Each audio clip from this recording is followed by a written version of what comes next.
Bonjour, bonjour à tous. Alors on va tout de suite débuter ce nouveau débat sur un sujet éminemment d'actualité et qui va être déterminant dans la reprise qui se déroule actuellement. C'est celui du niveau des fonds propres et comment reconstituer le niveau des fonds propres des entreprises.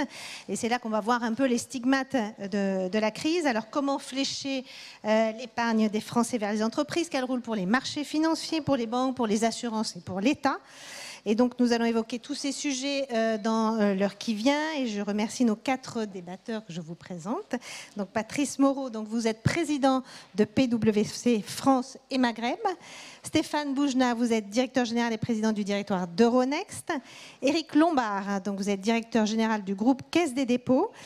Thomas Buberl, vous êtes directeur général du groupe AXA. Et avant de commencer à débattre, je laisse tout de suite la parole à Agnès Benassi-Kéré, qui est chef économiste du Trésor, qui va nous donner le grand cadrage avec chiffres à l'appui du sujet. Bonjour à tous, merci beaucoup. Oui, donc je vais peut-être donner un cadrage statistique en commençant par le constat macroéconomique sur l'année 2020, tel qu'il est dressé par la Banque de France. Donc sans vous accabler de chiffres, la dette brute des entreprises non financières a augmenté en 2020, plus qu'en 2019, donc ça, je pense que ça n'a échappé à personne. Mais la dette nette a augmenté moins qu'en 2019, ce que tout le monde n'a pas en tête. Alors maintenant, si je me porte sur les premiers mois de 2021, la dette nette a carrément baissé. Ça, c'est le constat macro. Alors naturellement, il y a beaucoup d'hétérogénéité. Et donc, plusieurs institutions donnent un constat microéconomique à date. La Banque de France, qui a épluché 200 000 bilans, pense que de l'ordre de 6 à 7% des entreprises pourraient se trouver en difficulté. Donc, je ne rentre pas dans le détail de comment ils ont déterminé ça. Il y a une enquête BPI Rexecode qui dit que 5% des PME, TPE redoutent de ne pas pouvoir rembourser leur PGE, prêt garanti par l'État. Et enfin, les experts comptables qui ont observé une hausse moyenne du bénéfice de 2%, alors que le chiffre d'affaires sur la période avait baissé de 6,5%. Donc c'est aussi une sorte de paradoxe de 2020, beaucoup de paradoxes. Alors de l'autre côté, on a une épargne des ménages. Alors, un chiffre a été cité donc il y a plusieurs manières de définir l'épargne des ménages. Donc moi je prendrai le chiffre de l'épargne brute supplémentaire en 2020 par rapport à 2019, et donc on a 100 milliards d'euros, donc en plus, puisque les ménages, tous les ans, épargnent, donc c'est 100 milliards d'euros en plus. Bien sûr, cette épargne accumulée, cette épargne forcée, on pourrait dire, va être dépensée en partie en consommation, donc va revenir dans le compte de résultat des entreprises de cette manière-là. Mais le sujet de cette table ronde, c'est la manière de... Alors, j'aime pas le terme de flécher, parce que les ménages sont libres, mais disons, leur ouvrir les portes, les inciter, les informer sur l'intérêt pour eux d'investir une partie de leurs économies en fonds propres.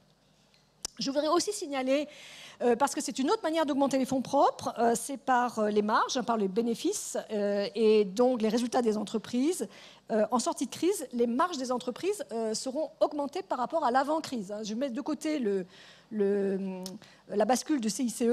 Malgré ça, on aura une augmentation normalement des marges des entreprises grâce à la baisse des impôts de production.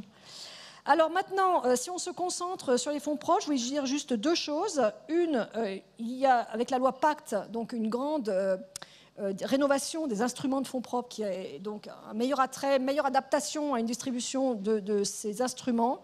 Peut-être que la priorité en sortie de crise, c'est moins de trouver d'autres instruments que plutôt les faire connaître, stabiliser le système et favoriser la distribution par les réseaux qui ne sont pas forcément habitués à ces instruments.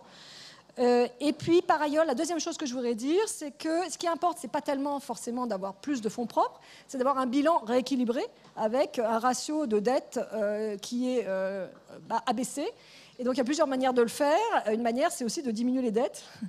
Et donc, il y a un accord de place qui va faciliter cela, notamment pour les PME et les TPE. Il n'est pas question, là on ne va pas discuter forcément de rentrer dans le capital des pizzerias, mais il va falloir peut-être, dans certains cas, restructurer les bilans. Et donc il y a un accord de place très important qui a été signé et qui va permettre ces restructurations d'être effectuées dans des temps records, puisqu'on parle de 3 mois pour effectuer soit un accord amiable, soit un redressement judiciaire. Voilà, je vais m'arrêter là. Je pense que l'enjeu derrière, il est donc de favoriser le rebond des entreprises qui sont viables. Il est aussi d'améliorer les bilans pour des entreprises qui ne sont pas véritablement en difficulté, mais dont la capacité d'investissement pourrait être diminuée en sortie de crise. Merci beaucoup, Agnès. Patrice Moreau, Agnès nous a fait donc là une photographie macro du sujet. Vous avez des remontées terrain. Qu'est-ce que vous voyez très concrètement? Quelle polarisation, quel type d'entreprise, quel problème très concrètement? Alors je pense que la question que tout le monde se pose, c'est effectivement, est-ce qu'il va y avoir une explosion des défaillances des entreprises après la crise? Alors, des faillites. Ouais, exactement, pardon. Ouais, le mur des faillites, absolument. Je voudrais d'abord rappeler quelques chiffres. Chaque année en moyenne, en France, il y a entre 55 000 et 60 000 procédures collectives qui sont engagées. Procédures collectives, c'est-à-dire de la sauvegarde, procédures de sauvegarde, des redressements judiciaires, voire dans les cas ultimes des liquidations. Ça ne concerne environ que 400 entités, entreprises de taille significative. Or, en 2020, une étude a montré que ce chiffre a été réduit d'environ 40% et au premier trimestre 2021 de 50%. Alors, la conséquence, c'est qu'en fait, les entreprises, elles ont bien pu bénéficier des plans de soutien, un massif, qui étaient là pour ça, en fait, qui ont été mis en place par les pouvoirs publics. Aujourd'hui, l'économie et les entreprises, elles ont été placées un peu sous perfusion. Et la question qui se pose, elle est double, en fait. Un, avec quelle rapidité les perfusions, en fait, seront débranchées? Et la deuxième question importante, c'est est-ce que le malade sera guéri lorsqu'on va débrancher les perfusions? Et ça, c'est une question, effectivement, qui mérite d'être posée. En ce qui concerne le calendrier de réduction des soutiens publics, nous, effectivement, ce qu'on observe et ce qu'on pense, c'est qu'ils vont se réduire de manière progressive afin de gérer le nombre d'entreprises qui nécessitent en fait une restructuration pour trouver la solution de rebond. Et on voit d'ailleurs déjà apparaître de nouveaux dispositifs, par exemple les prêts participatifs, qui vont prendre le relais de ces premiers dispositifs qui ont été mis en place, avec les PGE, avec les allègements de charges, afin justement de redresser et de gérer ces restructurations dans la durée. En ce qui concerne la situation financière des entreprises, et ça a été dit, globalement, les entreprises, elles n'ont pas accru massivement leur endettement durant la crise. Et tout à l'heure, Agnès Benassi disait qu'il y avait une étude de la Banque de France. L'étude de la Banque de France, elle montre que l'endettement brut des entreprises, il s'est accru de 224 milliards d'euros, mais dans le même temps, la trésorerie des entreprises s'est accrue de 214 milliards d'euros. Donc on voit qu'il y a un équilibre entre les deux, et donc ce sont des chiffres qui sont plutôt globalement rassurants. Et d'ailleurs, le chiffre de 6-7% a été noté d'entreprises cotées qui pourraient être confrontées à des difficultés lors de la levée de ces mesures d'accompagnement. Donc je dirais que le point positif dans tout ça, c'est qu'il ne faut pas s'attendre aujourd'hui à une vague de défaillance, et ça c'est important, mais plutôt à une correction qui vont venir traiter en fait les entreprises qui ont été maintenues de manière un peu artificielle durant la crise, et ça je dirais c'est plutôt normal. Alors les entreprises, pour celles qui sont fragilisées, elles vont devoir faire face à deux enjeux majeurs. Le premier, ça va être de digérer ce surendettement, en fait, qui est issu des pertes qui ont été générées pendant la crise. Et le deuxième enjeu, c'est de financer la reprise.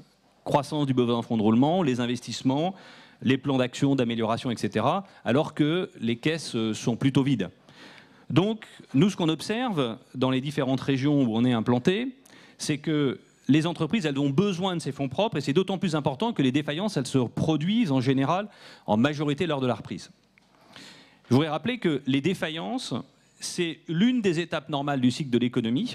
Donc la liquidation d'une entreprise, c'est parfois finalement la seule solution adaptée lorsque cette entreprise voit un business model qui finalement est plus adapté, ou alors des fonds de commerce qui sont érodés. Par contre, et y compris dans ces situations, et je vais en terminer avec ça, notre économie, elle a besoin d'un vivier d'investisseurs dynamiques, donc de fonds propres, afin de pouvoir apporter des solutions de reprise adaptées à ces entreprises qui ont eu des difficultés de parcours, un accident de parcours, mais qui pour autant ont des fondamentaux solides. Donc, plutôt une bonne nouvelle, on ne se dirige pas vers un mur de faillite. Stéphane Boujnah, quand on a préparé cette table ronde, vous m'avez dit « Equity is back ». Et quand on regarde les levées de fonds incroyables qui sont aujourd'hui réalisées, on peut se dire c'est vrai. Oui, enfin, c'est un moment d'alignement de planète assez particulier parce que les besoins de fonds propres sont sans précédent.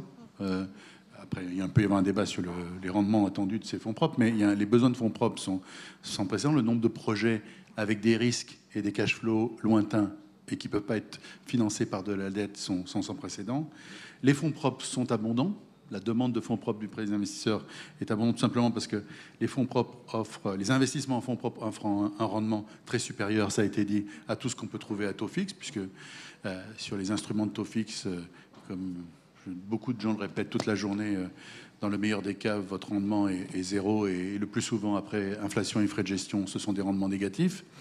Et les perspectives de croissance, comme ça a été rappelé, soutiennent des valorisations plutôt bonnes. Donc quand on rentre dans le détail, on a effectivement tous les ingrédients d'un moment equity, d'un moment action, et qui peut prendre plusieurs formes. Donc aujourd'hui, enfin pour dire les choses de manière un peu simpliste, vous avez soit le monde des fonds d'investissement, du private equity, soit les marchés actions, soit le nouveau produit qui, à l'échelle macro, reste anecdotique, mais est intéressant parce que c'est un produit hybride entre les deux que sont les SPAC. Donc si on veut faire un peu de divertissement tout à l'heure, on fera un détour là-dessus. Mais fondamentalement, soit vous êtes un happy few qui a accès aux produits de private equity et vous n'avez pas d'attente de liquidité très forte, soit vous voulez prendre un risque action et vous avez une exigence de liquidité, et c'est sur les marchés actions que cela se passe. Et ce qu'on observe en réalité, c'est trois indices très marquants. Le premier, c'est que le nombre d'IPO est sans précédent depuis 2015. On vient de finir ensemble le premier semestre de l'année 21. Sur les différents marchés d'Euronext, on a eu plus de 110 IPO, enfin cotations, sur les différents marchés en Europe. Et c'est plus que ce qu'on a fait pendant toute l'année 2020. Et comme dit certains d'entre nous, la file d'attente, ou comme d'autres le disent, le pipeline, est très dense pour la fin de l'année, même si sur certains objets, les investisseurs sont plus sélectifs. Le deuxième marqueur, c'est que les particuliers sont de retour. Vous vous rappelez qu'un des marronniers, c'était pendant des années, pourquoi les particuliers quittent la bourse et pourquoi il n'y a que des pré-retraités qui achètent des actions pour venir participer au cocktail après l'Assemblée générale. Ce monde-là a changé. Le nombre des investisseurs particuliers représentait à peu près 2,5% du book d'Euronext. Au début de l'année 21, il a représenté 6%. Et il a redescendu un peu récemment, mais il est toujours très supérieur à 5%. On est donc dans une situation où le nombre des investisseurs particuliers en France a doublé en 18 mois, avec une toute nouvelle génération d'investisseurs particuliers qui, à cause du confinement, parmi les choses intéressantes ou agréables qu'on peut faire quand on est tout seul devant un écran, il y a le fait de pouvoir acheter des actions. Beaucoup de jeunes. Voilà. Et donc le retour des particuliers, notamment sur les IPO, notamment sur les IPO de technologie où ils sont toujours les plus nombreux à sursouscrire, est quelque chose qui est une réalité tangible. La troisième chose, c'est que les valorisations restent élevées. Il y a toujours un certain scepticisme quand le CAC est au-dessus de 6005, alors qu'on est entouré de PEG qui ne sont pas encore remboursés. Il faut quand même rappeler systématiquement le biais de représentation. Vous avez une seule ou deux entreprises dans le CAC 40 qui gèrent des restaurants. Et vous avez des dizaines de milliers de restaurants qui vont mal. Vous avez un ou deux groupes qui gèrent des hôtels dans le CAC, et vous avez des dizaines de milliers d'hôtels qui vont mal. Donc le CAC 40 ne reflète pas le PIB, il reflète des entreprises d'une certaine taille qui sont les plus liquides et dont le flottant est le plus important, et qui souvent ont des stratégies mondiales qui leur permettent d'échapper à certaines restrictions liées au Covid. Enfin, c'est important de constater que le panorama de la gestion de ces actions est en train de changer. Dans un environnement post-Brexit, nous avons une opportunité pour le continent européen de ne pas être simplement un territoire qui consomme des produits et de la finance fabriqués par d'autres. Il n'y a pas de facilité pour avoir, pour l'asset management, BlackRock pour la banque d'affaires, JP Morgan, comme on a Google pour le moteur de recherche, Amazon pour le e-commerce. L'Europe peut être un continent de fabricants de finance, avec des très grands groupes d'assurance qui ont des bases nationales en Europe, en Allemagne, en France, en Italie, des très grands asset managers qui ont des bases d'origine européenne en France, des très grands groupes bancaires qui ont de leur base en Espagne, en Scandinavie ou en France, et dans une certaine mesure en Italie, et des infrastructures de marché qui vont avec. Donc c'est pour ça que nous, on est extrêmement fiers de faire maintenant, sur les différents marchés d'Euronext, la négociation d'à peu près 25% des volumes actions négociés en Europe, et et d'avoir une capitalisation boursière agrégée supérieure à 5,6 trillions, pour parler français, 5 600 milliards d'euros, et qui était un multiple de ce qu'est la bourse de Francfort et presque un peu plus d'un tiers de plus que la bourse de Londres. Donc, ce que je veux dire, c'est que l'Europe est au rendez-vous à ce moment equity qui se dessine. Éric Lombard, là on vient de nous dire finalement il n'y a pas trop de murs des faillites. Sur les marchés, on lève tout ce qu'on veut. Il y a énormément d'argent dans le pipeline et de projets. Tout va pour le mieux ou finalement il y a quelques déséquilibres dans le système qui est en train de se créer?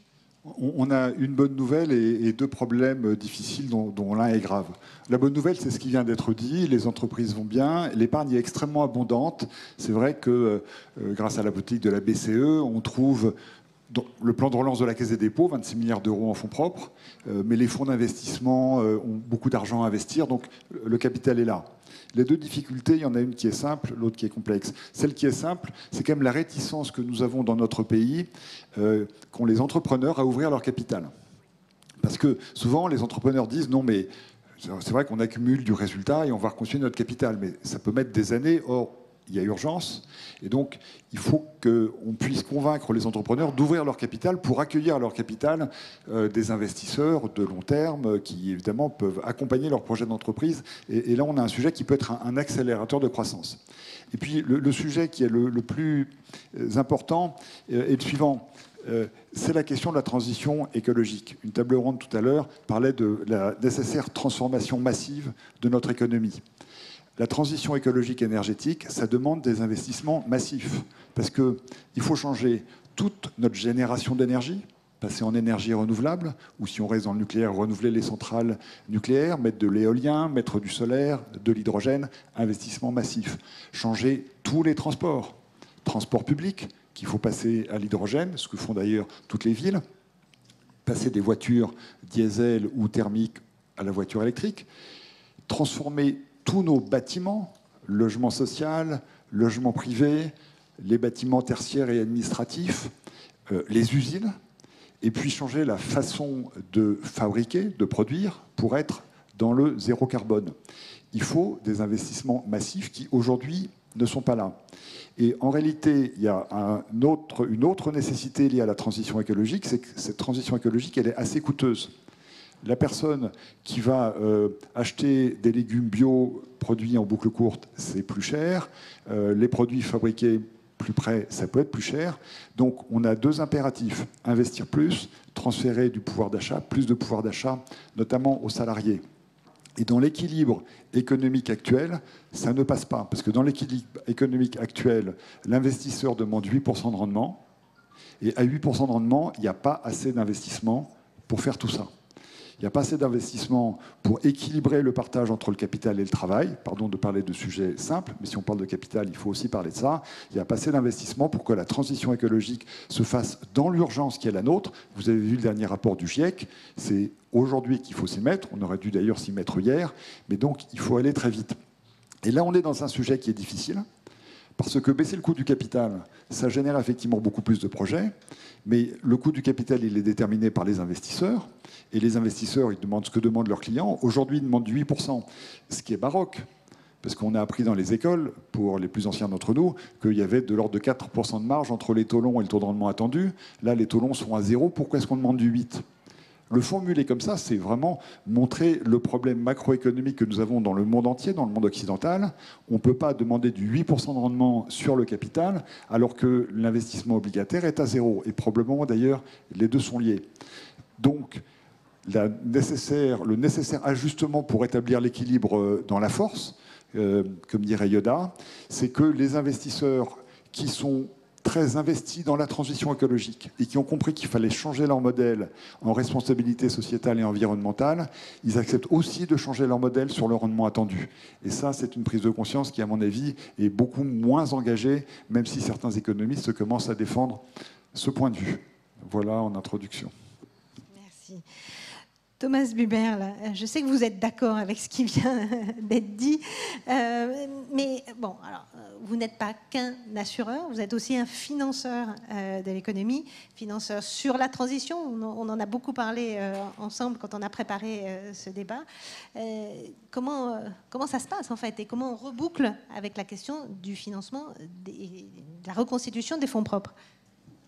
Alors on passe maintenant d'une phase où l'État a sauvé beaucoup d'entreprises pour les garder liquides à une phase de reprise qui nécessite de l'investissement.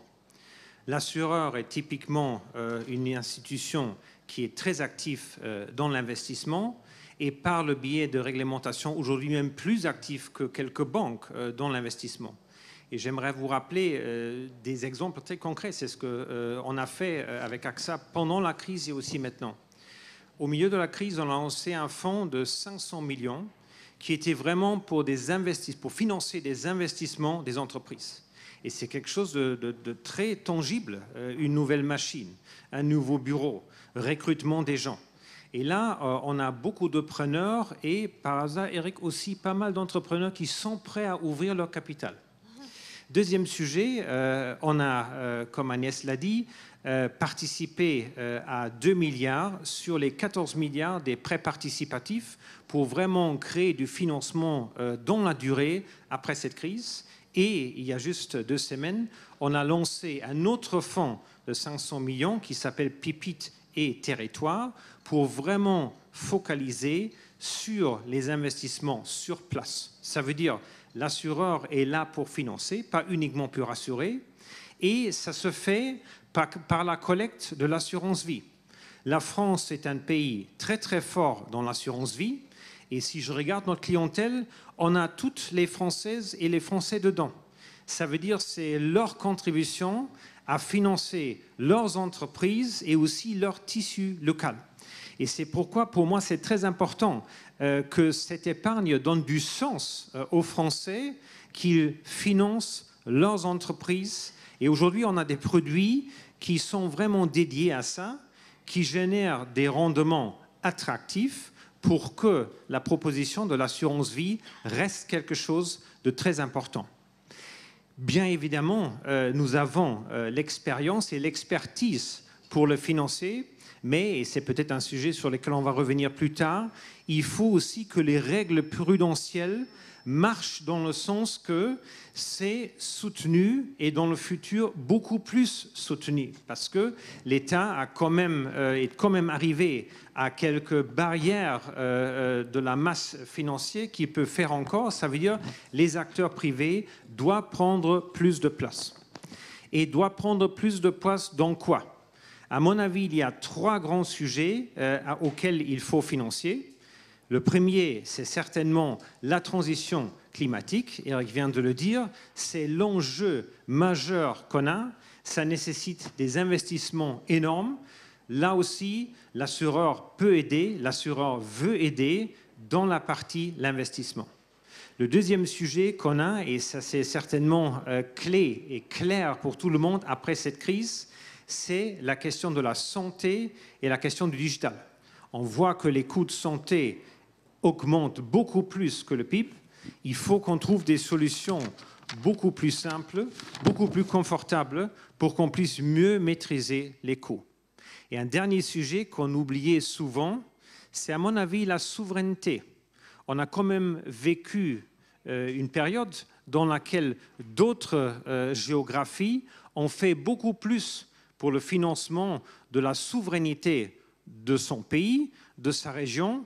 Je pense qu'il y a une grande nécessité pour la France, pour l'Europe, de soutenir plus ces entreprises qui doivent aujourd'hui être compétitives au marché mondial et qui doivent garder leur position de leadership au marché mondial et qui font face aux autres États qui aident quand même beaucoup, soit dans le financement direct ou par le biais de leurs entreprises dans leur pays. Alors Agnès, tout à l'heure, a reparlé de ce matelas de surépargne des Français. Alors sans reprendre l'expression de flécher cette épargne, comment on fait pour convaincre l'investisseur lambda, le ménage lambda, à acheter ces produits qui va financer en fait ces PME, ces ETI. Comment fait-on? Vous avez une idée, et puis on va mettre les idées sur la table. Là. Alors d'abord, moi je pense que c'est extrêmement important, et là je vais insister sur le terme fléché, hein, parce qu'il faut vraiment flécher ces fonds vers les ETI et les PME, parce qu'il faut se rappeler que c'est quand même le socle du tissu économique de nos régions, et qu'elles sont extrêmement importantes, parce qu'elles sont un des éléments de réponse à ces inégalités territoriales, doublées d'inégalités sociales, dont on est tous d'accord pour dire qu'elles ne sont plus acceptables. Et moi, je voudrais donner l'exemple de la Suède, parce que je trouve que c'est un exemple avec un tissu économique qui est assez similaire, et qui montre en fait 4 conditions pour réussir davantage à flécher et à irriguer les PME et les ETI. Première condition, c'est l'existence de fonds qui sont capables d'investir dans des petites structures. Et là, on peut faire le parallèle avec des débats qu'on a souvent eus dans le cadre de la réforme des retraites, hein, sur les fonds de capitalisation, ces fameux fonds, et qui sont importants parce qu'eux, ils sont capables de flécher, en fait. Eux, ils sont capables d'aller investir. La deuxième condition, c'est l'existence d'une culture d'investissement. Et là, on est sur l'éducation du public. Stéphane a indiqué 6% d'investisseurs particuliers. Ça a beaucoup progressé, mais ça reste que 6%, c'est quand même pas énorme. Et ce qui est très curieux, c'est qu'on voit que les Français, ils ont une aversion au risque action, alors que toutes les études montrent que la détention d'actions sur le long terme, c'est une stratégie gagnante. Et encore plus dans l'environnement de taux extrêmement bas aujourd'hui. Donc on a un sujet en fait d'éducation, de culture économique et financière pour avoir plus d'investisseurs particuliers. La troisième condition, c'est d'avoir un écosystème fort qui est centré et dédié sur les PME et les ETI, parce que c'est effectivement plus compliqué, c'est plus diffus, c'est plus nombreux, plus diffus géographiquement. Et puis la dernière, c'est l'incitation fiscale. Mais l'incitation fiscale, pas celle qui peut être davantage centrée sur les plus fortunés, mais avoir des produits qui seraient accessibles au plus grand monde, comme on a aujourd'hui les livrets A. Pourquoi on n'aurait pas, alors je sais c'est des livrets réglementés, etc., mais pourquoi on n'irait pas un livret B dont la collecte viendrait alimenter ces fonds qui, eux, investiraient dans ces PME et ces ETI. Voilà, je pense qu'en tout cas, c'est très important qu'on irrigue davantage et qu'on flèche une bonne partie de cette épargne vers ces PME et ETI qui sont un peu le socle de nos régions. Stéphane, oui, moi je ne suis pas très inquiet parce que ce qu'on observe depuis 2 ans, ce passage de disons 2,5 à 3% à 6% de retour des particuliers, ça reflète une intuition collective que les systèmes de retraite ne sont pas pérennes et que si on veut être certain d'avoir un peu de revenus quand on ne pourra plus travailler, il faut compléter ce que le système collectif a mis en place. Il y a cette intuition qui se diffuse. Et de même qu'aux États-Unis, si vous n'avez pas d'épargne en action, vous n'avez pas de retraite, ou quasiment pas, l'idée se diffuse chez les ménages que si on ne met pas une partie de son épargne en action, on aura probablement une retraite significativement détériorée. Les trois hurdles, les 3 problèmes classiques du retour des particuliers sur les marchés actions étaient connus. Le premier, c'était la fiscalité. On vivait avec une fiscalité punitive, expropriatoire, jusqu'à la réforme qui a conduit à la mise en place du prélèvement forfaitaire universel qui a créé une fiscalité du capital pour les particuliers, en tout cas cohérente avec celle de nos voisins. Donc ça, c'est derrière nous. Et il faut croiser les doigts pour espérer que le monde qui vient à partir de mai 2022 ne remettra pas en cause cet aspect-là des choses qu'on prend pour acquis, mais qui a été un vrai tournant, hein. La deuxième chose, c'est la réglementation européenne. Donc de même que Solvency II rend extrêmement punitif sur les ratios des assureurs l'investissement en fonds propres dans des entreprises cotées, il y a l'équivalent pour les cas particuliers, ça s'appelle PRIPS, c'est les formulaires de 50 pages où on demande aux gens à peu près tout, sauf la couleur de leurs sous-vêtements, avant de les laisser éventuellement acheter une action. Et ça, c'est quand même une logique d'une aversion au risque qui est plutôt une production bureaucratique bruxelloise que le reflet d'une réalité de l'appétit des citoyens de l'Europe pour les actions.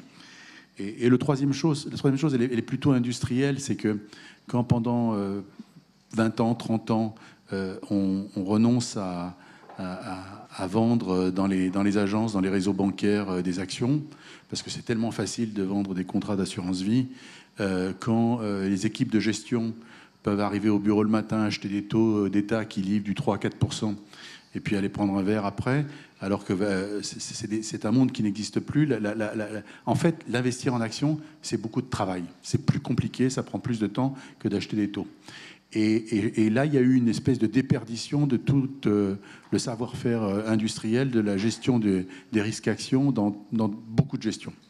Alors, évidemment, les choses évoluent, mais en cas s'agissant des particuliers, la lumière au bout du tunnel, c'est qu'on a des brokers en ligne qui font un travail extraordinaire, et notamment une digitalisation avec des applications qui fait que maintenant, pour toutes les jeunes générations, ça devient extrêmement facile et convivial d'entrer sur les marchés actions. D'ailleurs, quelque chose que je n'ai pas indiqué tout à l'heure, c'est que la chose la plus marquante sur le plan anthropologique, c'est que les nouveaux actionnaires individuels sont très jeunes. C'est des gens qui ont en moyenne entre 25 et 40 ans, pour autant que ce soit un âge jeune. Et c'est radicalement différent du profil des investisseurs particuliers. Alors ça reste marginal. Et dans ce que je dis, j'ai répondu à la question pourquoi les particuliers reviennent et pourquoi c'est, à mon avis, soutenable et pourquoi ça va durer. La question à laquelle je n'ai pas répondu, c'est comment on les amène à s'intéresser à autre chose que des blue chips. Parce que un des éléments anthropologiques qui est absolument passionnant, c'est que la raison pour laquelle ces jeunes sont mis à acheter des actions sur les marchés européens, c'est pas simplement parce qu'ils étaient coincés devant leurs écrans, ou c'est pas simplement parce que beaucoup d'entre eux jouaient avec des Game Boys et que c'était la continuation du vidéo game par d'autres moyens. C'est aussi parce que très souvent, ils étaient rentrés assez tôt à acheter des actions des produits qu'ils utilisent. Beaucoup d'entre eux avaient dans leur portefeuille, entre guillemets, du Google, de l'Apple, du Microsoft, des choses comme ça. Et donc, assez naturellement, ils sont allés vers d'autres blue chips qu'ils connaissaient. Donc, on ne va pas demain les faire rentrer dans les objets du financement territorial qui sont passionnants, mais sur lesquels cette jeune génération ne va pas rentrer facilement. Mais cette réalité de l'appétit pour les actions, à la fois parce que c'est le seul moyen d'avoir du rendement et aussi parce que les outils sont maintenant disponibles facilement. Et encore une fois, les brokers en ligne ont joué un rôle fantastique là-dedans, dans cette mutation, font que on va vers un monde différent. Et sans être pédant, on revient un peu à ce qu'était l'épargne des Français avant la Première Guerre mondiale, où dès qu'on avait un peu de surplus, comme il n'y avait pas d'État-providence, il fallait acheter soit un bon du gouvernement à la Poste, soit une action à la banque du coin.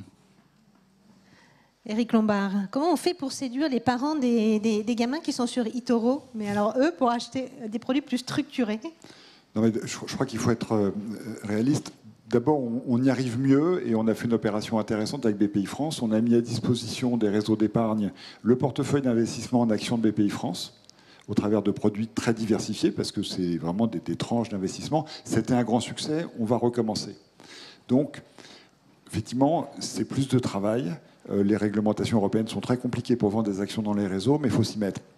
Ensuite, je crois qu'il faut prendre acte du fait que nos compatriotes aiment bien acheter de l'assurance vie, Thomas l'a dit, aiment bien investir sur le livret A, 35 milliards d'euros de collecte nette l'année dernière, ça fait un paquet à placer.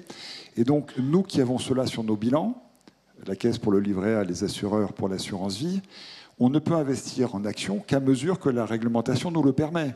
Parce que nous, on a compris depuis longtemps que c'est le meilleur investissement pour nos clients. Et c'est aussi le meilleur investissement pour l'économie.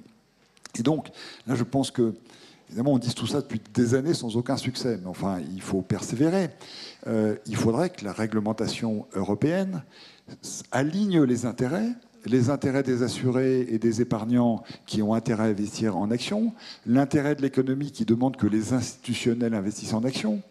Quand je suis rentré dans l'assurance il y a un grand nombre d'années, on avait près de 20% d'actions dans les portefeuilles. Aujourd'hui, je crains que le taux moyen de détention soit très inférieur à 10%. Et sur le livret A, comme on a des équipes, voilà, on a encore sur les liquidités une part de 13% d'actions. Mais franchement, la prochaine couche de réglementation nous empêchera de le faire. Donc on a là la nécessité d'aligner les intérêts et là il y a aussi urgence. Et ça porte sur des volumes très importants. Donc ça a un effet très puissant et très rapide.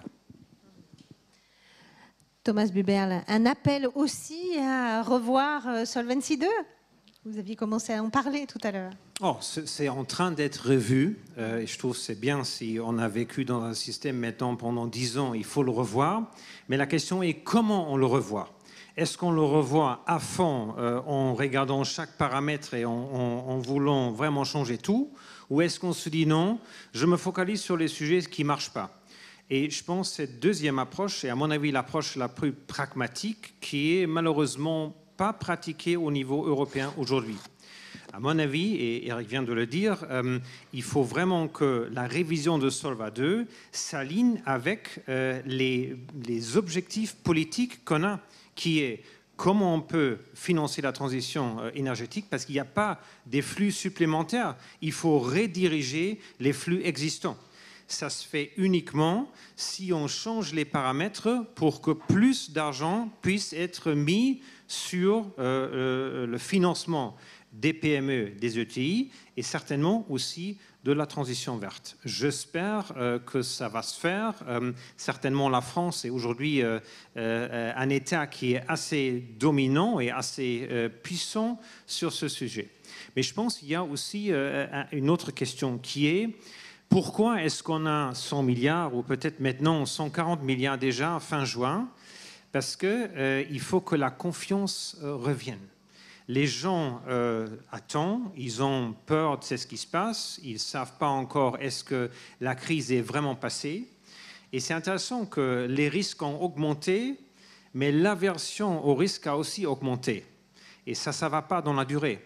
Ça veut dire qu'il faut aider nos clients, il faut aider les assurés pour qu'ils puissent vraiment participer dans le financement de l'économie. Ça veut dire d'un côté trouver des bons produits qui sont vraiment une bonne proposition pour y participer, aligner la fiscalité avec ça, parce que je pense que ça sera quand même mieux d'inciter la fiscalité beaucoup plus vers ce concept de la participation dans l'économie réelle et faire en sorte qu'on trouve vraiment des opportunités. Parce qu'aujourd'hui, il n'est pas si facile de trouver des opportunités. On a aujourd'hui un cadre réglementaire qui fait que les banques se retirent de ce métier et c'est quand même bizarre de voir qu'on n'a qu'un seul banquier entre nous là. Les banquiers ont été la source principale de financer ces PME, ces ETI. Ce n'est plus le cas. Et c'est pourquoi d'autres institutions, donc les assureurs, les gestionnaires d'actifs, doivent remplir ce trou. Vous avez commencé, Thomas Buberl, à parler d'un sujet fiscalité. Est-ce que le levier fiscal peut être aussi utilisé, et comment, pour irriguer, pour flécher le surépargne vers ces entreprises? Qui répond à cette question? Je peux essayer. Non, continuez. Certainement, parce qu'aujourd'hui, si je vois les affaires nouvelles, on a à peu près 50% des produits qui sont des produits unités de compte, ça veut dire où le client prend le risque d'être investi dans l'économie réelle, et 50% des produits qui ont une garantie. Dans un environnement des taux très bas, la garantie, ce n'est pas la meilleure proposition. Et je pense, et on l'a discuté avant, c'est peut-être pas si difficile de dire on bouge la fiscalité vers une enveloppe minimale pour que le client prenne le risque de participer dans le financement des entreprises. Ça doit être faisable. Levier fiscalité? Moi, je suis un grand fan de la fiscalité simple et macro sur le revenu, la plus-value, le prélèvement forfaitaire universel introduit par les équipes d'Emmanuel Macron à l'automne 2017 a eu plus d'effets systémiques que tout l'horlogerie fine produit par produit. Donc ça, c'est quand même, il faut penser en termes de fiscalité fondamentale agrégée. Maintenant, là où je pense aussi que les sujets réglementaires bougent beaucoup plus de flux que les sujets d'incitation fiscale. C'est-à-dire un mouvement sur Solvency 2 ou un mouvement sur PRIPS aurait des effets beaucoup plus importants que les écluses fiscales qu'on empile dans notre culture financière française. Mais c'est ce que je peux dire de manière superficielle avant d'entrer dans le détail produit par produit. Pour avoir connu la fiscalité de l'innovation, où on a empilé année après année une mesure fiscale qui était un marqueur des bonnes intentions ou de l'intérêt, la compassion, l'encouragement qu'on voulait apporter aux jeunes entreprises, on a fini par une quasi-nationalisation du secteur technologique par les incentives fiscaux qui s'empilaient. Donc je trouve qu'il faut de temps en temps prendre un peu de recul et se poser la question en termes d'incitation globale sur la fiscalité du revenu, de la capital et de la production. Vous vouliez rajouter un mot, Éric Lombard?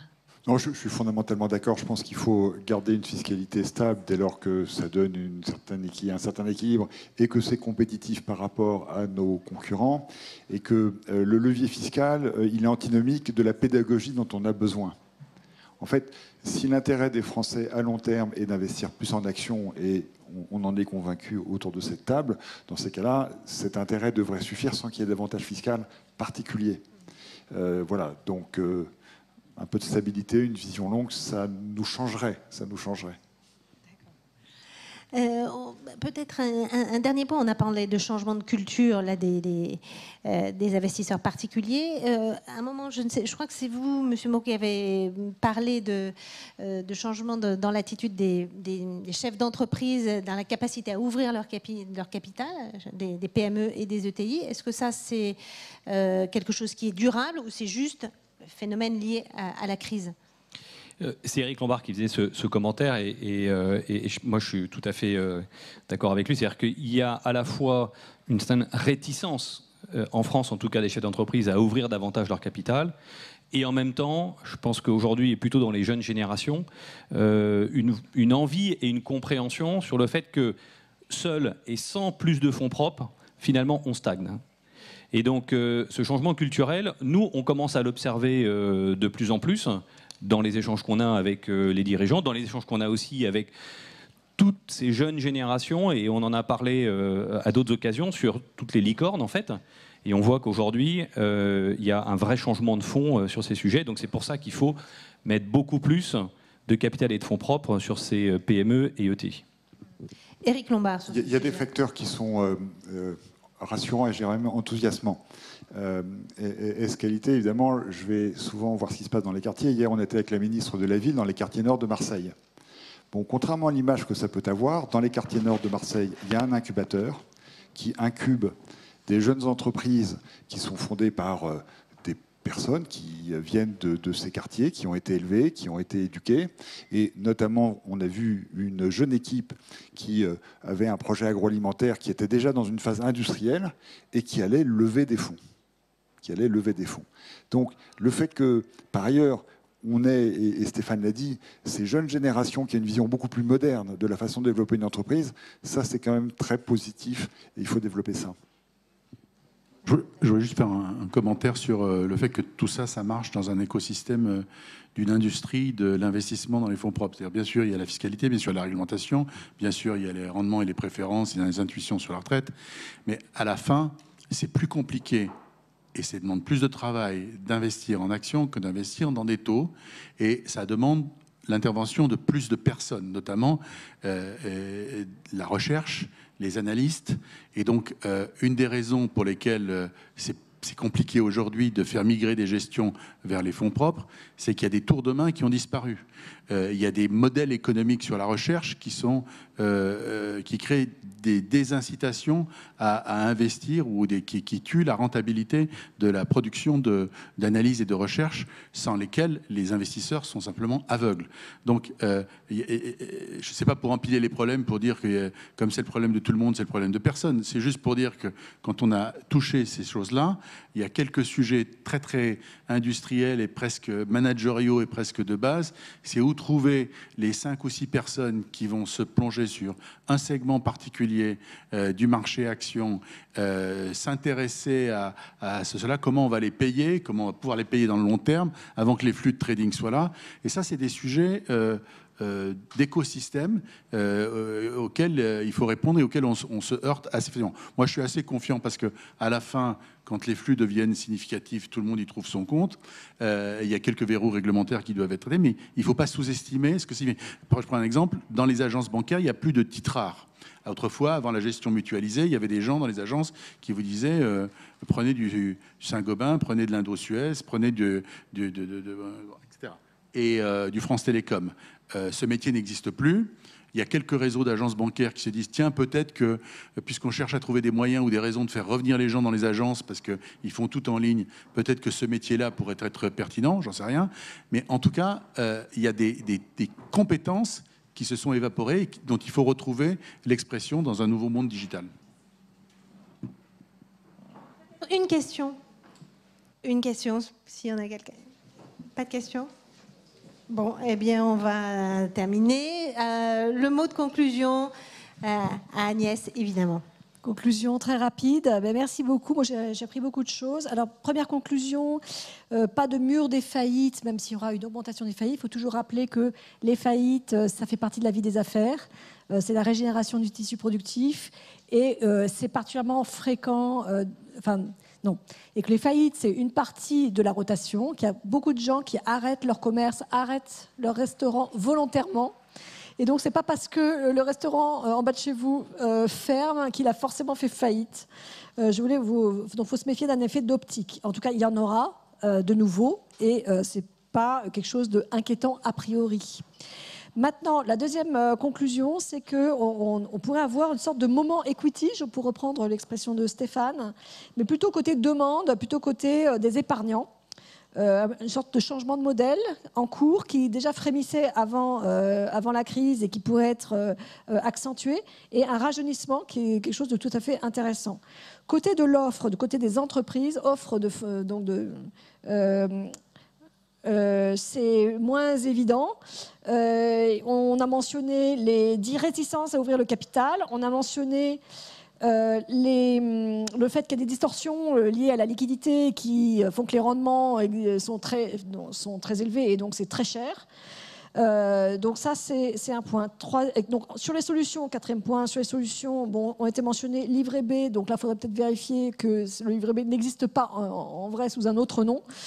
On a parlé beaucoup de réglementation, je trouve ça vraiment intéressant. Protection du consommateur, solvabilité 2, recherche aussi, le modèle de la recherche, l'appauvrissement de la recherche sur les valeurs actions. Et finalement, pour une fois, on n'a pas mis la fiscalité au milieu du jeu et je vous en suis reconnaissante. Alors, peut-être si on avait encore une heure, j'aimerais bien qu'on ouvre le débat sur les fonds propres dans la transition, parce que quand même, il faudra dire aux épargnants que certaines valeurs peuvent être plus risquées que d'autres, notamment dans une perspective de transition, d'où l'importance du reporting extra-financier, etc., dont les gens ne sont pas forcément tout à fait... On a parlé de culture économique. Est-ce qu'il y a la culture, disons, durable, de l'économie durable ou de la transition qui va avec? C'est un vrai sujet. Merci beaucoup. Table ronde pour l'année prochaine. Merci à tous.